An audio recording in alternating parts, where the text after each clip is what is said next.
Libo-libong kilo ng imported at expired na karne ng baboy ang nasabat ng National Bureau of Investigation o NBI sa Valenzuela. Si Jillian Ejercito magbabalita. Sa operasyon na isinagawa ng NMIS, NBI at ng City Veterinary Services Office o CVSO, mahigit 7,600 kilo ng mga expired na meat products na ibinibenta online sa Barangay Arcong Bato ang narecover noong nakaraang Biyernes, July 10. Bahagi rin ng 14,000 na karning nakumpiska ang mahigit 6,900 kilos na iba't ibang karning produkto at seafood na narecover naman noong Sabado, July 11 sa hiwalay na operasyon sa Barangay General Tiburcio de Leon.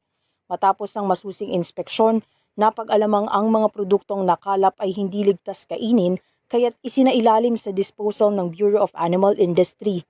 Pinaalalahanan naman ng Valenzuela City Government ang mga residente na bumili lamang ng nasabing produkto sa mga lehitimo at mapagkakatiwalaang pamilihan. Para sa EuroTV News, ako si Jillian Ejercito, sumasaludo sa bawat Pilipino.